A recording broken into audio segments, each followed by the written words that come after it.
बिस्मिल्लाहिर्रहमानिर्रहीम। हजरत मालिक बिन दीनार रहमतुल्लाह अलैह का बयान है कि एक साल बसरा में बिल्कुल बारिश नहीं हुई और शदीद कहत पड़ गया। कई बार लोग नमाज इस्तिस्का भी पढ़ चुके, लेकिन दुआ की कबूलियत का कोई असर जाहिर नहीं हुआ। फिर मैं और अता सलमी और साबित बनानी और बहुत से सालिहीन और मकतबों के बच्चे नमाज इस्तिस्का और दुआ खानी के लिए ईदगाह में निकले, मगर दोपहर तक कुछ भी दुआ का असर जाहिर नहीं हुआ। यहाँ तक कि तमाम लोग अपने अपने घरों को वापस चले गए। सिर्फ मैं और साबित बनानी ईदगाह में रह गए और रात का अंधेरा हो गया। इतने में एक गुलाम हबशी ऊन का जुब्बा पहने हुए ईदगाह में दाखिल हुआ और 2 रकात नमाज पढ़कर उसने इस तरह दुआ मांगी कि इलाही तू कब तक अपने बंदों को अपने दर से नामुराद वापस करता रहेगा? क्या तेरे खजानों में कुछ कमी आ गई है? या अल्लाह, मैं तुझको उस मोहब्बत की कसम दिलाता हूँ जो तुझको मेरी जात से है कि तू अभी अभी फौरन बारिश भेज दे। हजरत मालिक बिन दीनार रहमतुल्लाह अलैह फरमाते हैं कि उसके मुंह से ये अल्फाज निकलते ही ऐसी मूसलाधार बारिश शुरू हो गई कि गोया आसमान ने अपनी मशकों के मुंह खोल दिए थे। मैं फौरन ही उस गुलाम के पास पहुंचा और मैंने उससे कहा कि तुझे इन कलमात के कहने से शर्म नहीं आई?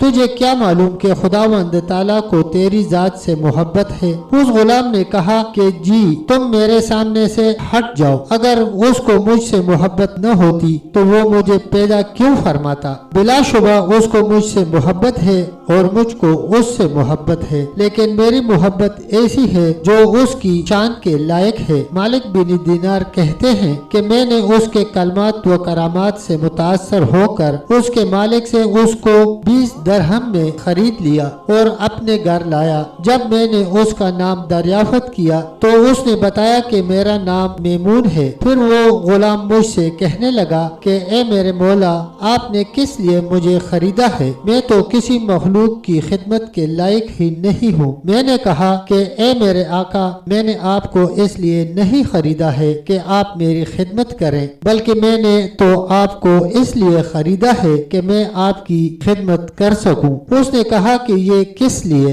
मैंने कहा कि क्या आपसे कल मेरी ईदगाह में मुलाकात नहीं हुई थी? गुलाम ने चूक कर कहा, क्या आपने मुझे नमाज पढ़ते और दुआ मांगते हुए देख लिया था? मैंने कहा, जी हाँ, मैंने ही आपसे कुछ सवाल व जवाब भी किया था। ये सुनकर वो गुलाम एकदम मस्जिद की जानिब चल पड़ा और 2 रकात नमाज पढ़कर उसने आसमान की तरफ देखा और ये कहने लगा कि इलाही, मेरे और तेरे दरमियान एक राज था जिसको तूने गैर पर जाहिर फरमा दिया। मैं तुझको कसम दिलाता हूँ कि अब जिंदगी में मेरे लिए कोई लुत्फ और मजा नहीं है, लिहाजा तू अभी अभी फौरन ही मुझे वफा दे दे। ये कहकर वो सजदे में गिर गया और फिर सर नहीं उठाया। जब मैंने उसके बदन को हरकत देना चाहा तो वो मुर्दा होकर बिल्कुल ही ठंडा हो चुका था और उसका स्याह चेहरा इतना रोशन और मुनव्वर हो गया था कि चांद की तरह चमक रहा था।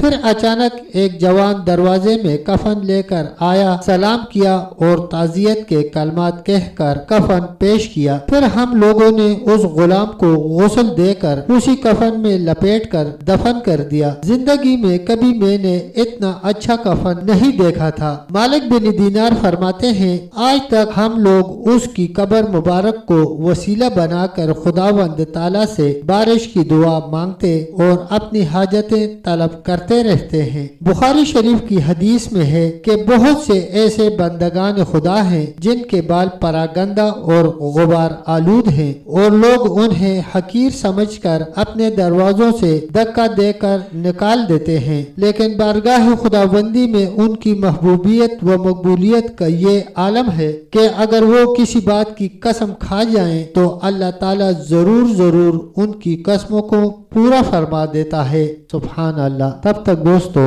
इतना ही, मिलते हैं इंशाल्लाह एक अगली वीडियो के साथ। तब तक के लिए अल्लाह हाफिज, अल्लाह निगहबान।